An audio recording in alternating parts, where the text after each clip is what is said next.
ताफा सोडून दादा एकटे गेले कुठे? कोणीही मागे येऊ नका हे शब्द साधे नव्हते. ते पुण्याच्या राजकारणात स्फोट घडवणारे होते. बारामती हॉस्टेलमधून अजित पवार एकटेच बाहेर पडले आणि त्याच क्षणी राजकीय वर्तुळात एकच खळबळ उडाली. नाही कुठला पोलीस ताफा, नाही कुठली सहकारी, ना सुरक्षा कवच. उपमुख्यमंत्री स्वतःच्या सावलीशिवाय निघाले. हा फक्त प्रवास होता की एखाद्या मोठ्या निर्णयाची सुरुवात? राष्ट्रवादी काँग्रेसच्या दोन्ही गटातील चर्चांना फज्जा उडवल्यानंतरच हा धक्कादायक प्रसंग घडतोय. हा केवळ योगायोग आहे का की अजित पवार दादांनी कोणाला तरी थेट संदेश दिलाय? ज्या गाडीतून ते निघाले तीच गाडी जिजाई बंगल्यावर आढळते आणि दादांचे दर्शन मात्र होत नाही. म्हणजे आता काय घडतंय? एकीकडे शरद पवार गटाची महाविकास आघाडी सोबत रात्रभर बैठक, दुसरीकडे अजित पवारांची एकाकी रहस्यमय निर्णय. पुणे महापालिका निवडणूक तोंडावर असताना सगळा खेळ हा नेमका कोणासाठी आहे? हा राग आहे, दबाव आहे की राजकारणातला सर्वात मोठा मास्टर स्ट्रोक? उत्तर अजून कायम आहे, पण वादळ मात्र सुरूच झालंय. नेमके दादा कुठं आणि का गेले तेच आजच्या या व्हिडिओच्या माध्यमातून आपण जाणून घेणार आहोत. नमस्कार, मी गंगाधर गडदे. पुण्यातील राजकीय वातावरण सध्या कमालीचं तापलेलं आहे. महापालिका निवडणुकांच्या पार्श्वभूमीवर रोज नवे संकेत, नव्या हालचाली आणि नव्या राजकीय अर्थ काढले जात आहेत. अशातच राष्ट्रवादी काँग्रेसचे अध्यक्ष आणि उपमुख्यमंत्री अजितदादा पवार यांनी घेतलेला एक निर्णय सध्या संपूर्ण राज्याच्या चर्चेचा केंद्रबिंदू ठरला आहे. कोणी मागे येऊ नका असे ठाम शब्द उच्चारत अजितदादा पुण्यातील बारामती हॉस्टेलमधून एकटेच बाहेर पडले आणि त्यानंतर सुरू झालेली तर्कवितर्क अद्याप थांबायला नाव घेत नाहीत. सामान्यत अजित दादा पवार हे राजकारणातील शिस्तबद्ध ताफ्यातून हालचाल करणारे नेते म्हणून ओळखले जातात. पोलीस बंदोबस्त, सुरक्षा वाहन आणि सहकाऱ्यांचा घोळका हा त्यांच्या प्रत्येक दौऱ्याचा भाग असतो. मात्र परवा सकाळी घडलेली घटना या सगळ्याला छेद देणारी ठरली. कोणताही पोलीस ताफा न घेता, कोणालाही सोबत न घेता अजित पवार अचानक बारामती हॉस्टेलमधून बाहेर पडले. कोणीही मागे येऊ नका ही सूचना केवळ सुरक्षेपुरती नव्हती, तर ती एका मोठ्या राजकीय अस्वस्थतेचे लक्षण मानली जात आहेत.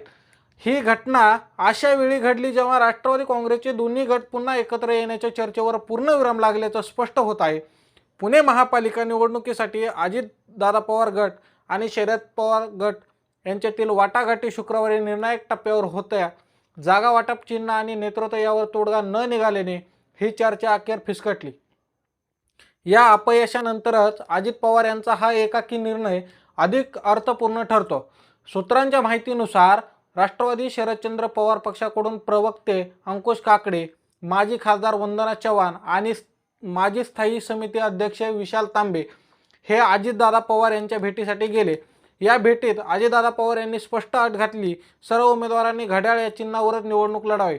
याशिवाय शरद पवार गटाला केवळ आणि केवळ 35 जागा देण्याचा प्रस्ताव मांडण्यात आला. हा प्रस्ताव मान्य होणे शक्य नसल्याने बैठक निष्फळ ठरली आणि दोन्ही गटांमध्ये दरी अधिकच रुंदावली. या चर्चेच्या अपयशानंतर राजकीय घडामोडींना वेग घेतला. शुक्रवारी रात्री उशिरापर्यंत शरद पवार यांच्या नेतृत्वाखाली राष्ट्रवादी काँग्रेस, शरदचंद्र पवार पक्ष काँग्रेस आणि शिवसेना उद्धव बाळासाहेब ठाकरे पक्ष यांच्यात बैठक झाली. ही बैठक 4 ते 5 तास चालली आणि त्यातूनच महाविकास आघाडी स्वतंत्रपणे पुणे महापालिका निवडणूक लढवणार असल्याचे संकेतही मिळू लागले. अशाच पार्श्वभूमीवर अजित पवार यांचा बारामती हॉस्टेलमधून एकटे बाहेर पडण्याचा निर्णय केवळ वैयक्तिक नसून राजकीय संदेश देणारा असल्याचं मानलं जातं. ते नेमके गेले कुठे याबाबत सुरुवातीला प्रचंड गोंधळ निर्माण झाला. मात्र काही वेळातच एक महत्त्वाची माहिती समोर आली. ज्या वाहनातून अजित पवार निघाले होते ती गाडी जिजाई बंगल्यावर आढळली. त्यामुळे अजित पवार जिजाई निवासस्थानी पोहोचल्याची शक्यता वर्तवली जात आहे. मात्र तिथून कोणतीही अधिकृत माहिती किंवा दादांचं दर्शन न झाल्यानं तर्कवितर्कांना अधिकच खतपाणी मिळालं.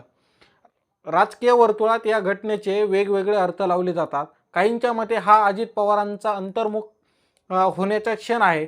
काही निर्णय अत्यंत गंभीर असतात आणि ते घेताना एकांताची गरज भासते, तर काही राजकीय विश्लेषकांच्या मते हा शरद पवारांना थेट संदेश देण्याचा प्रयत्न आहे की आता तडजोडीची भूमिका संपलेली आहे. पुणे महापालिका निवडणुकीच्या रणधुमाळीत ही घटना अत्यंत निर्णायक ठरू शकते. राष्ट्रवादी काँग्रेसचे दोन्ही गट एकत्र येणार नाहीत हे जवळपास स्पष्ट झालंय. त्यामुळे आगामी निवडणुकीत महायुती विरुद्ध महाविकास आघाडी असा थेट सामना रंगण्याची चिन्ह आहेत. अशा स्थितीत अजित पवारांचा प्रत्येक निर्णय, प्रत्येक हालचाल आणि प्रत्येक शब्द अधिक महत्त्वाचा ठरणार आहे. कोणी मागे येऊ नका हा आदेश केवळ त्या क्षणापुरता नव्हता, पुण्याच्या राजकारणात सुरू असलेल्या नव्या अध्यायाची नांदी असल्याचं अनेकांचं मत आहे. अजित पवार नेमकं काय ठरवत आहेत हे येत्या काही तासात किंवा दिवसांत स्पष्ट होईलच. मात्र बारामती हॉस्टेलमधून एकटे निघालेला तो क्षण पुण्याच्या राजकीय इतिहासात एक महत्त्वाचा टर्निंग पॉईंट ठरल्याशिवाय राहणार नाही. अशाच माहितीपूर्ण आणि विश्लेषणात्मक व्हिडिओ बघण्यासाठी तुम्ही माझ्या या चॅनलवरती नवीन असाल तर व्हिडिओला लाईक करा, शेअर करा आणि चॅनलला सबस्क्राईब करायला अजिबात विसरू नका. धन्यवाद.